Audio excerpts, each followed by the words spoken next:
Boa noite, estamos aqui para mais um vídeo.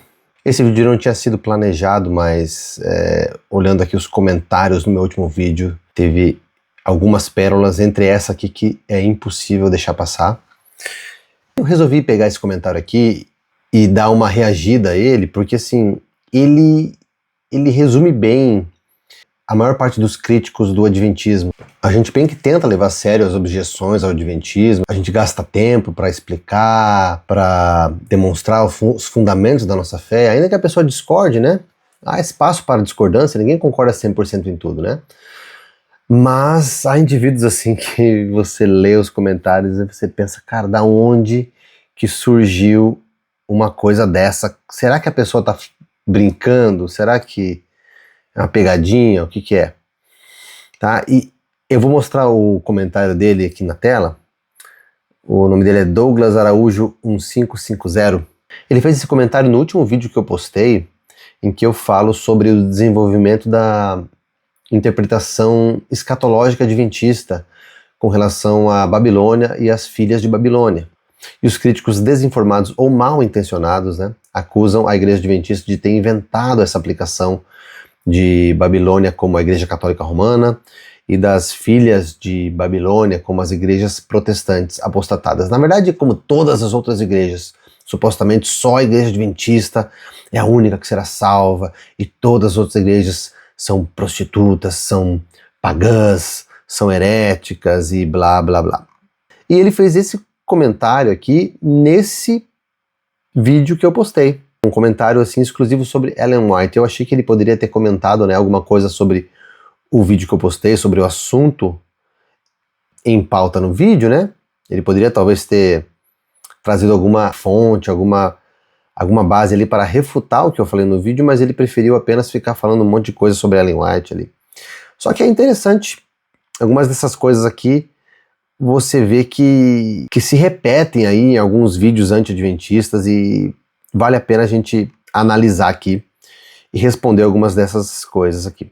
Então, o primeiro item aqui ele fala assim, número 1, a falsa profetisa Ellen White e companhia, após a falsa profecia de 1844, que resultou em desgraça, o grande desapontamento entre os adventistas da época, ocasionando entre eles suicídios, loucuras, assassinatos e outros. Primeiramente, não existiu profecia de 1844. O que aconteceu foi que Guilherme Miller, ele interpretando ali as profecias de Daniel e Apocalipse, ele entendeu que aquela profecia das 2300 tardes e manhãs, ela chegaria ao fim próximo a 1844. Na verdade, ele nem definiu a data de 22 de outubro de 1844. E isso foi posteriormente um outro millerita chamado Samuel Snow. O Miller não queria muito definir uma data exata, mas os seguidores dele, outros milleritas, acabaram definindo, também não era sem base não, tá? Eles tinham todo um entendimento teológico ali, bem lógico, do porquê aquela data seria o cumprimento final dessa profecia. O que acontece é que ele entendeu errado o evento, né, que ocorreria no fim desse tempo profético. Ele entendia que essa profecia se referia à volta de Jesus, por isso que ele entendeu que Jesus voltaria por volta de 1844. Então não foi uma profecia, tá? Ele não profetizou, ele não recebeu uma visão, um sonho, qualquer coisa. Ele apenas estudou a Bíblia e chegou a essa conclusão e começou a pregar, e por toda a lógica do argumento dele, por ele usar uma hermenêutica protestante, bem fundamentada e coerente, atraiu um grande número de seguidores. Então não tem nada a ver com profecia de 1844. Então esse indivíduo já começa trazendo uma informação falsa aqui, né? E aí essa parte aqui é melhor, né? Que ele diz que o grande desapontamento gerou suicídios, loucuras, assassinatos e outros. Isso aí é um mito que é muito reproduzido, porque nos jornais da época havia muita zombaria, muita provocação com relação a cristãos e principalmente com relação aos milleritas, né? Porque eles começaram a pregar sobre a volta de Jesus e começou a causar um grande alvoroço ali nos Estados Unidos naquele contexto. E muitas pessoas começaram a aderir à mensagem. Então é igual hoje, né? Vai lá um jornalista aí que quer ridicularizar um conservador, por exemplo, e aí eles fazem aquelas matérias tendenciosas, dizendo coisas absurdas, né? sobre os conservadores, porque é para jogar a opinião pública contra um tipo de pessoa de quem você discorda ou que você não gosta. E a mesma coisa aconteceu com os mileritas, então começaram a surgir essas notícias assim sensacionalistas de que eles estariam fazendo vestes brancas para subir quando Jesus voltasse. Muitos teriam cometido suicídios e teriam ficado loucos, internados em hospícios, teriam cometido assassinatos, essas coisas assim, que não passam assim de mitos, né, de folclores. Pode ser que tenha acontecido uma pessoa que fez parte do movimento milerita lá, que já não batia bem na cabeça, e aí ter ficado louco por causa disso? Pode ser. Pode ser que tenha um que tenha tirado a própria vida? Pode ser. Mas, sinceramente, é um argumento patético, né? Porque aí o cara tenta colocar isso como se fosse uma coisa generalizada. Da mesma forma, um ateu pode pegar exemplos de cristãos que ficaram loucos ou cometeram atrocidades durante toda a história e aí querer colocar na conta dos cristãos isso, dizer que foi por causa do cristianismo que eles cometeram tais coisas. Inclusive ateus fazem isso com frequência, né? Colocando todas as mazelas do mundo na conta do cristianismo. Ainda sobre isso, esse livro aqui é muito interessante, tá? Ele chama-se The Midnight Cry, ele foi escrito por Francis Nichol. Ele é um livro exclusivo sobre o milerismo, tá? Ele faz uma defesa do movimento milerita, não, obviamente, uma defesa da exatidão da interpretação milerita em sua totalidade, né? Mas defende, assim, o movimento milerita dessas falsas acusações que foram levantadas contra, né? E mostra também aí quais eram os princípios de interpretação usados pelos mileritas, etc. Mostra também um pouco da história dos mileritas, como que eles chegaram a esse entendimento, né? De 1844, enfim. É uma obra muito legal, muito interessante. Infelizmente não tem em português também. Essa aqui é em inglês, publicada pela Review and Herald. Bem antigo esse livro, mas muito bom. Ele refuta boa parte dessas acusações aí, que são repetidas com uma certa frequência aí pelos mais desonestos críticos do Adventismo. Ponto 2 que ele levanta ali. Eles resolveram levantar das cinzas o mito de 1844 de cara nova, passando agora a acreditar na guarda do sábado, inventando a pseudo-doutrina do juízo investigativo, do decreto dominical e da ressurreição especial de Ellen White e companhia dentre os mortos antes de Jesus voltar. Nossa, ele faz uma bagunça aqui. Primeiro, essa é uma acusação também bem leviana que fazem, que assim, quando as pessoas não conseguem refutar a doutrina adventista biblicamente, né, quando eles não conseguem mostrar por que, segundo a Bíblia, a nossa doutrina está errada, eles tentam atacar a doutrina de outra maneira, né? Eles tentam dizer assim que ela foi inventada como uma desculpa para o desapontamento.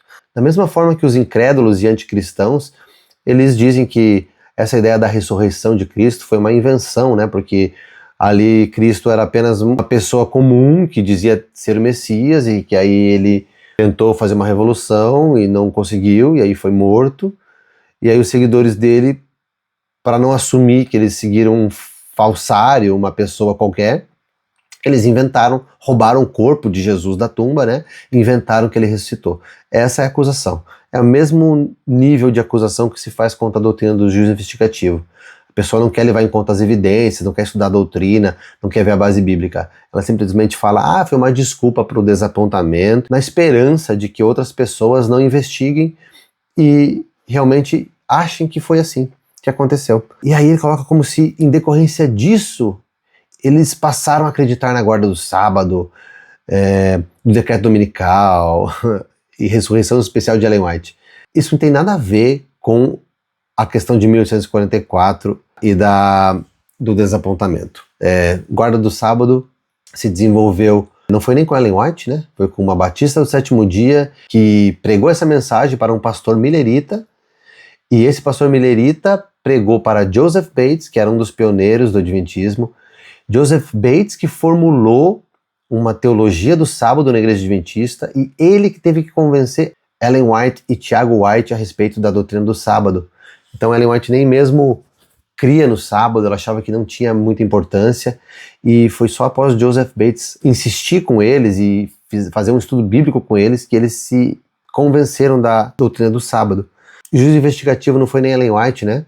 Foi Iran Edson que teve o primeiro insight ali, ou visão, como queiram, sobre a doutrina do santuário, e foi principalmente Crozier que estudou esse assunto e que desenvolveu essa nova compreensão baseada na Bíblia. E Ellen White posteriormente aceitou essa compreensão de Crozier como a compreensão correta. Então, assim, o cara joga essas informações assim, né, como se fosse tudo a mesma coisa, como se fosse uma coisa decorrência da outra.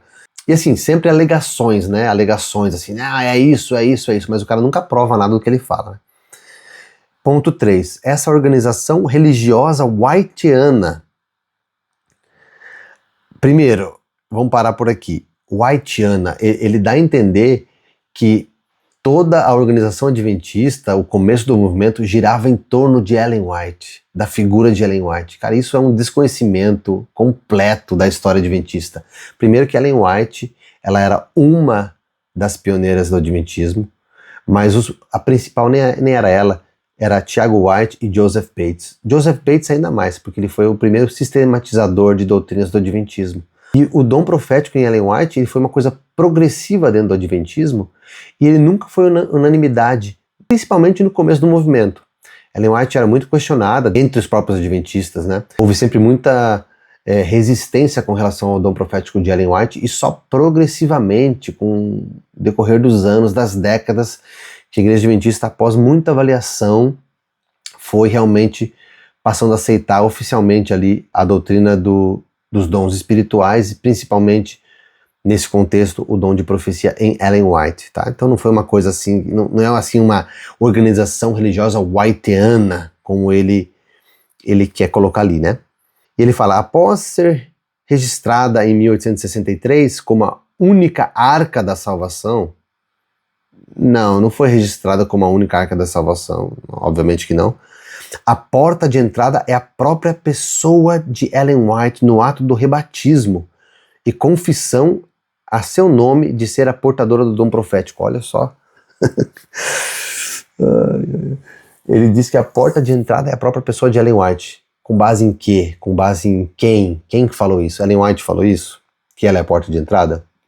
Algum adventista alguma vez falou isso? Qualquer adventista alguma vez falou isso? Não, jamais. Não existe fundamento para uma coisa dessa.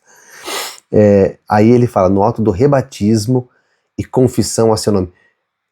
Igreja Adventista não faz rebatismo com confissão ao nome de Ellen White. Pelo amor, sério.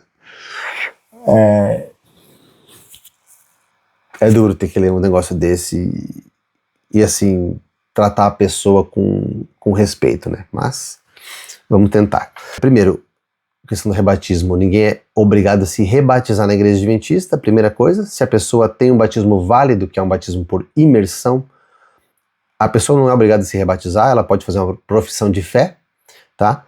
Acontece que boa parte, talvez a maioria das pessoas que vêm de outras igrejas, elas desejam se rebatizar, porque elas próprias entendem que elas não conheciam plenamente a verdade, não conheciam plenamente todas as doutrinas bíblicas, ou não reconhece que o seu batismo anterior foi válido por causa disso, por causa da ignorância, talvez, não sei.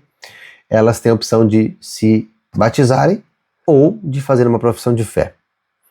E jamais confessando o nome de Ellen White. Meu pai do céu, essa aqui é forçada demais. Agora, sim, que ela foi uma portadora do dom profético, sim, nós cremos, mas não que o dom profético é exclusivo de Ellen White, né? Nós cremos que se manifestou no ministério dela, não que é exclusivo dela. Ponto 4. Quem estiver fora dessa arca, né, que é a Igreja Adventista, segundo ele, nunca poderá ser salvo um dia, mesmo confessando e crendo só em Jesus no seu coração. Isso quem diz é ele, né, na cabeça dele. E quem adentrar essa arca para poder um dia ser salvação, ser salvo, né, meu amigo, é preciso passar pela porta que é Ellen White. Não sei de onde ele tirou isso aqui. Não, a porta é Cristo. Porta de Jesus Cristo, tá? Ele é a porta estreita, inclusive. Item 5. Mesmo dentro dessa arca, continuarás perdido, sem salvação, aguardando ainda por Satanás para levar seus pecados e procurar autossalvar-se por meio das obras da lei, em guardar o sábado na esperança se seu nome foi aprovado ou não. Aqui já tem uma contradição, né? É Satanás que vai levar meus pecados ou sou eu que vou auto-salvar-me? Os dois não dá para ser, né? Ou Satanás vai me salvar, ou eu que vou me salvar. Mas os dois são mentira, né? Primeiro, esse negócio de Satanás levar os pecados de maneira salvífica é aquela bobagem lá do bode Azazel, que eles dizem que nós cremos que Satanás é um corredentor, mesmo nós afirmando categoricamente que isso não existe na teologia adventista, mesmo Ellen White jamais tendo escrito nada a respeito disso, nem nenhum teólogo adventista, eles insistem em afirmar isso, né? Uma evidência de desonestidade. E aí, ele também fala sobre que supostamente nós cremos em autossalvar-nos por meio das obras da lei, em guardar o sábado na esperança de seu nome ser aprovado ou não. Não, os adventistas rejeitam categoricamente a ideia de salvação por obras, inclusive a tal da porta da salvação, que é Ellen White, que você diz, né? Ela escreve inúmeras vezes nos seus escritos que, inclusive, os guardadores do sábado, boa parte vai se perder, talvez a maioria, né, dos adventistas vai se perder, porque embora guardem o sábado, eles têm centenas de outros pecados acariciados, enfim. Então, é muita ignorância a pessoa afirmar que adventista crê em salvação por sábado, sendo que existem milhares de livros adventistas aí, milhares de páginas de Ellen White falando o contrário. Nessa arca, que é a igreja remanescente, o Whiteano novo na seita não poderá pensar, questionar e nem dar crédito aos que estão fora da arca falando. Primeiro, os adventistas são bem incentivados a questionar e pensar. Mesmo porque, embora nós tenhamos 28 doutrinas, né, 28 crenças fundamentais que são, assim, em tese, são aceitas por todos os adventistas, existe discordância entre os adventistas sobre diversas coisas, assim como existe dentro de outras igrejas, tá? Então, essa história de que adventista não pode pensar, questionar, é bem o contrário, cara. Na verdade, os adventistas são incentivados muito mais a questionar, a estudar por si mesmos do que vocês aí de outras igrejas, tá? Porque isso aqui que você está falando, você está repetindo, que você leu num artiguinho aí, ou porque o teu pastor falou isso no culto, viu um canal aí anti-adventista, e só está repetindo sem estudar por si mesmo. Só pode ser, porque a própria Ellen White, que você está criticando aqui nesse post, ela fala claramente que nós não devemos submeter a nossa consciência a ninguém, a nenhum pastor, a nenhum bispo, a nenhum papa, a nada. A consciência é sagrada. Tá? Então, isso ela fala um grande conflito. Então, os adventistas são incentivados a estudar a Bíblia por si mesmos. Ellen White fala isso inúmeras vezes. Inclusive, eu vou fazer um vídeo aqui só agrupando declarações de Ellen White, refutando isso aqui que você falou, tá? E, inclusive, mostrando que a Bíblia é a nossa única regra de fé e prática. E aí, se você quiser continuar falando isso aqui, aí não dá para crer na sua honestidade. Aí ele fala, aí quanto a dar crédito aos que estão fora da arca falando, cara, a gente não vai dar crédito a alguém que escreve umas coisas dessa aqui que você escreveu, né? Falando um monte de coisa sem noção, sem fundamento, aí você quer que as pessoas deem crédito a isso aqui. É complicado, né? A palavra final não é a Bíblia, e sim os escritos de Ellen White, pois questionar ela é duvidar do próprio Deus. Então, mais uma vez, a própria Ellen White contradiz o que você está falando aqui, a própria teologia adventista contradiz o que você está falando aqui. A palavra final é a Bíblia, e todo escrito não canônico é julgado pela Bíblia. A própria Ellen White falou que os escritos dela devem ser submetidos à autoridade final da Escritura. Então, se ela falou isso, cara, quem é você para dizer o contrário? Você está falando por ela. Item 8. Para os adventistas, a Bíblia serve apenas de amuleto, pois para cada pseudo-doutrina sua, já foram selecionados a dedo todos os textos da Bíblia de forma isolada e fora de contexto, com acréscimo às escrituras, os escritos espúrios da falsa profetisa Ellen White. Então daí ele está dizendo que todos os textos que nós usamos aqui para defender nossas doutrinas, eles estão fora de contexto e isolados. Essa aqui é a alegação aqui, ele tem que provar isso, ele tem que demonstrar isso aqui, né? Pelo contrário, tá? Os adventistas, inclusive, estão entre os que mais levam a sério e estudam a Bíblia no seu contexto. Então, você falar isso aqui, você falando dessa maneira, é pura birra. Item 9. a única arma que a seita adventista utiliza para prender seus fiéis dentro da seita, impor medo por meio da mensagem distorcida do Apocalipse e da discriminação interna e rejeição até da própria família, tratando como um apóstata. Aqui eu acho que ele está confundindo os adventistas com os testemunhas de Jeová, né? Eu não vou falar dos testemunhos de Jeová porque, né, eu respeito os testemunhos de Jeová, mas de fato existem várias pessoas que foram testemunhas de Jeová que relataram que realmente isso acontece lá, né, de você ser, tipo assim, excluído da família porque deixou de ser testemunho de Jeová. Isso na igreja adventista não acontece de forma nenhuma. Os adventistas jamais pregam algo semelhante a isso.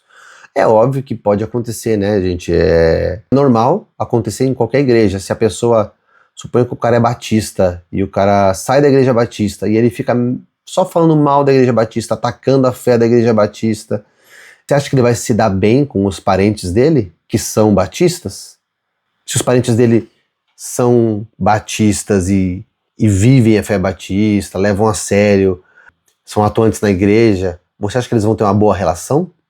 Mesma coisa em questão ideológica, né? Você é de uma linha mais conservadora e aí uma pessoa da sua família é marxista e aí quer ficar discutindo isso, você acha que vai ter uma boa relação? São coisas antagônicas, né?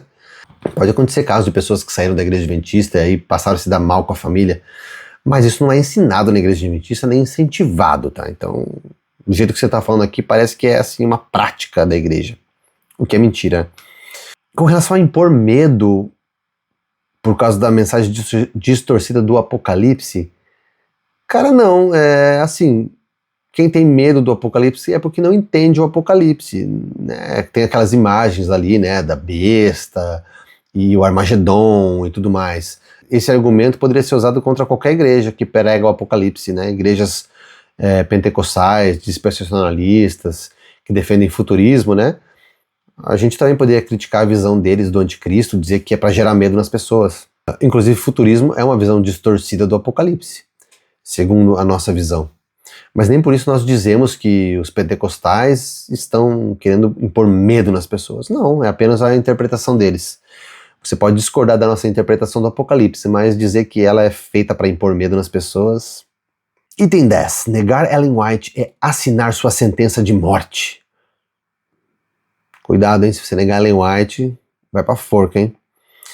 Pois é negar o dom profético, o sábado, o juízo investigativo, o decreto dominical, sua ressurreição e a própria arca da salvação.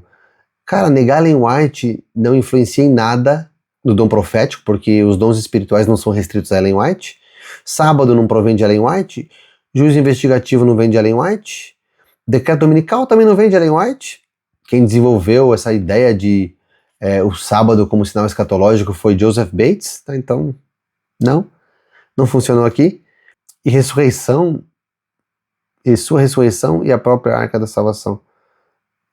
Sei lá o que ele quis dizer aqui. Queira ou não, inconscientemente, Ellen White está acima de Deus, de Cristo e de sua palavra. Cara, só na tua cabeça mesmo. Só na tua cabeça. Item 11. Mas Jesus disse, sem mim nada podeis fazer. Ainda, quem tem o Filho tem a vida eterna, e quem não tem o Filho não tem a vida. Aqui concordamos plenamente. Aí ele fala assim, nenhum adventista tem vida eterna, pois confessam não ter certeza de sua salvação em Jesus. É mesmo? Os adventistas confessam não ter certeza de sua salvação em Jesus? Pode ser que tenha adventista que não tem certeza da sua salvação, mas não é que nenhum adventista confessa não ter certeza de sua salvação. Isso aqui, você conhece todos os adventistas? Você conhece quantos adventistas? Quantos adventistas já te disseram que eles não têm certeza de salvação? Quantos? O que os adventistas não gostam muito é dessa soberba, dessa presunção de que estão salvos enquanto continuam na prática do pecado, porque isso a Bíblia não nos autoriza. A Bíblia autoriza o cristão a ter certeza da salvação se ele está permanecendo em Cristo. E permanecer em Cristo é dar frutos, é ter frutos de obediência a Cristo na sua vida, tá? É ter uma santificação se desenvolvendo. Então os adventistas entendem assim, eu creio em Cristo e entreguei minha vida a Ele, eu posso ter a certeza da salvação. Porém, eu preciso permanecer em Cristo para que essa certeza esteja presente, né? Como diz a Escritura. Se eu creio em Cristo, né? Eu entreguei minha vida a Cristo, mas eu estou vivendo uma vida de pecado acariciado, de pecado consciente, a Bíblia não nos autoriza a ter certeza de salvação. Só na cabeça de um calvinista aí que crê que ele foi eleito e que ele pode fazer o que ele quiser porque ele já foi salvo, tá? Eu creio que nem os pentecostais, arminianos, creem dessa maneira, que a gente pode ter uma certeza absoluta de salvação, porque nós cremos que há a possibilidade de apostasia. Não sei se você entende algo sobre isso, mas enfim. E o item 12 é: a questão adventista nunca foi sobre a observância da lei e a guarda do sábado. Nossa, então você já está... Antes você diz que é por salvação por obras e agora você está dizendo que não é sobre isso. Mas sim a fé na pessoa de Ellen White e de seus escritos como regra de fé e prática, pois sem ela nunca o sábado e a lei faria sentido na vida do Whiteano. Vale a pena ser adventista e morrer sem salvação. Aqui, de novo, né? Ele fala que o centro da fé adventista é crer na pessoa de Ellen White e de seus escritos como regra de fé e prática. Mesmo a nossa teologia, os nossos documentos oficiais dizendo o contrário, o cara ainda repete isso. E olha, cara, você pode pegar o adventista mais fanático, o adventista mais perturbado, o que menos conhece de teologia. Você pode pegar o cara que leva mais a sério Ellen White. Ele nunca vai falar para você que os escritos dela são regra de fé e prática. Ele vai falar para você, sim, como eu concordo, que Ellen White foi inspirada por Deus e que a qualidade da inspiração dela é a mesma das escrituras, porque o mesmo espírito que inspira os profetas modernos, ou qualquer profeta, né, o mesmo espírito que concede o dom de profecia é o mesmo que inspirou os profetas bíblicos, os apóstolos e os profetas não canônicos. Então, nós não cremos em graus de inspiração, mas a autoridade da Bíblia é suprema. Vale a pena fazer um vídeo só sobre isso, né, para esclarecer essa questão. E aí ele fala, né, que o sábado nunca teria sentido, o sábado, sem Ellen White, o sábado nunca faria sentido na vida do Whiteano. Mais uma vez, né, o sábado nem surgiu com Ellen White no adventismo, então cai por terra essa acusação também. Então é isso, gente. Eu acabei me estendendo um pouco, mas é porque é tanta coisa pra gente comentar aqui, é tanta coisa absurda que o cara escreveu aqui. Eu sei que eu não deveria perder meu tempo respondendo, mas é que eu não resisto. Por favor, mandem mais comentários desses para ter bastante conteúdo pra gente fazer pro canal, tá bom? É isso aí, gente. Valeu, boa noite, fiquem com Deus e até o próximo vídeo. Se você gostou, comenta aí. Se você não gostou, comenta aí também. Inscreva-se no canal e até o próximo vídeo.